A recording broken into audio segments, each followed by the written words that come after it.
Hello student, welcome to my channel Unique Study।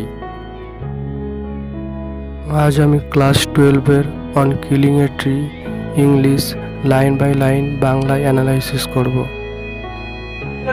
On killing a tree মানে একটি গাছকে কিভাবে হত্যা করা যায়। গিভ প্যাটেল, কবি হচ্ছে give Patel. Give Patel 1940 is a renowned Indian poet, playwright and printer। Give প্যাটেলের জন্ম 1940 খ্রিস্টাব্দে। তিনি একজন ভারতীয় নাট্যকার এবং চিত্রশিল্পী ছিলেন। In his poetry Patel use syncopated rhythm. তার কবিতায় কবি প্যাটেল সিনকোপ্যাটেড ছন্দ ব্যবহার করেছেন।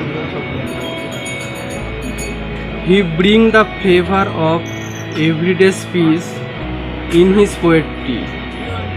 তিনি তার প্রত্যেক দিনের বক্তৃতা এই কবিতার মাধ্যমে তুলে ধরেছেন।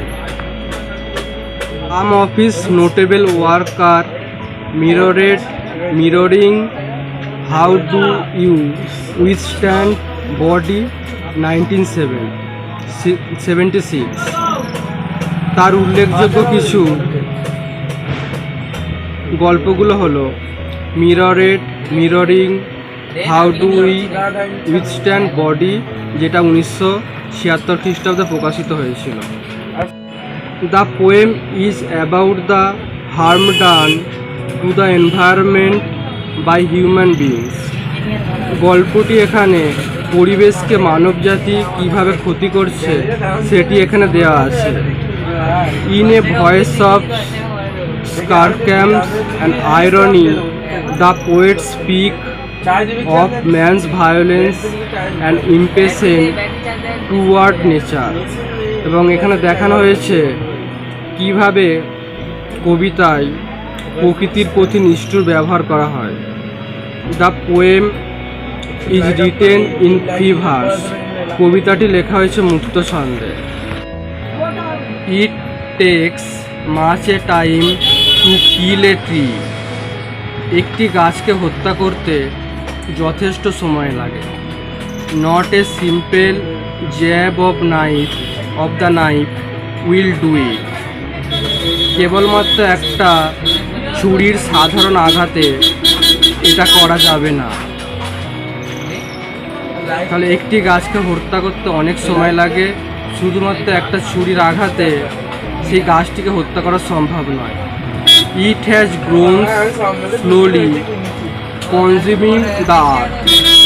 এটা ধীরে ধীরে মাটি থেকে রস সংগ্রহ করে এটা ধীরে ধীরে বেড়ে ওঠে। Rising out of it, feeding upon it crust, absorbing years of sunlight, air water. এটা ধীরে ধীরে বড় হয়ে ওঠে এবং এটার শাখা প্রশাখাগুলো প্রসারিত হয়। বছরের পর বছর সূর্যের আলো, বাতাস এবং জল এটা শোষণ করে। And out of its leprous hide sprouting leaves. এবং কুষ্ঠরোগীর চামড়ার মতো গাছ তার গাছের যে ছালটা আছে সেই ছালগুলো প্রসারিত করে ডালপালা বেরিয়ে আসে। So hack and chop. তাই কাটা এবং গাছটাকে কুচো কুচো করে কাটা। But this alone would not do it. এটা শুধুমাত্র এটাকেই শেষ করতে পারবে না। Not so much pain will do it. বেশি যন্ত্রণাও এটা দিতে পারবে না। The bleeding bark will heal. রক্তাক্ত গাছের ছাল আবার প্রাণবন্ত হয়ে উঠবে। And from close to the ground. মাটির কাছাকাছি থেকে will rise curled green twigs. সবুজ গাছের ছোট্ট ছোট্ট পাতা উঠবে।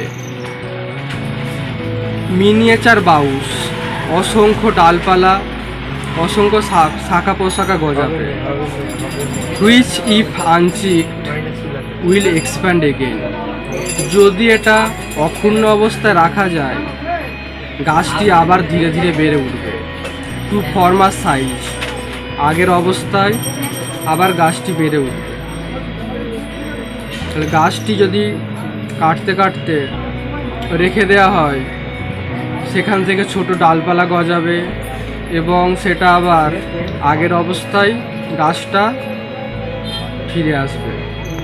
No, the root is to be pulled out, না, একেবারে শিকড়টাকেই উবড়ে ফেলতে হবে। Out of the anchoring earth, পৃথিবীর ভেতরের যে গাছের শিকড়টা নোঙর ফেলার মতো আছে, সেই শিকড়টাকে উপড়ে ফেলতে হবে।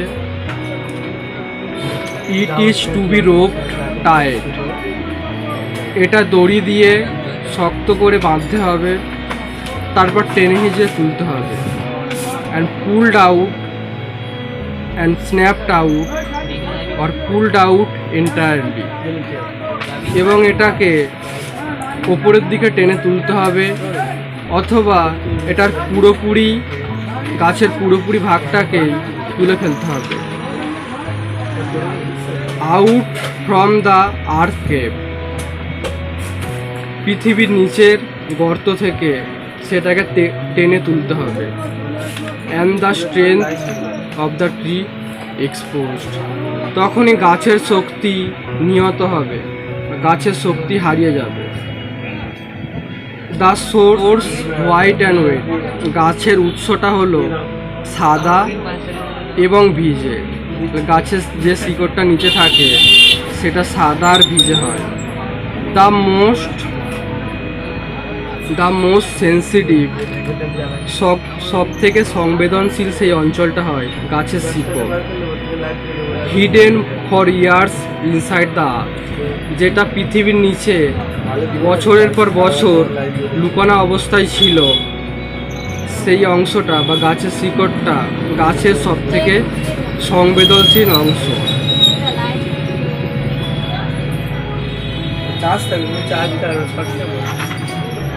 দেন দ্য ম্যাটার, তারপরের ঘটনাটা, অফ দ্য স্কর্চিং অ্যান্ড চকিং, গাছকে তাকে আঘাত করা হবে এবং কাটা হবে। ইন সান অ্যান্ড এয়ার, সূর্যের মধ্যে এবং বাতাসের মধ্যে।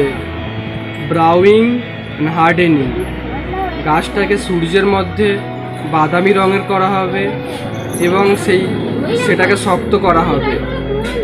টুইস্টিং অ্যান্ড হুইদারিং, মোচড়ানো হবে এবং সেটাকে ছোট করে কাটা হবে। দেন ইট ইজ ডান, তারপরে এটা সমাপ্ত হবে একটা গাছকে কাটা।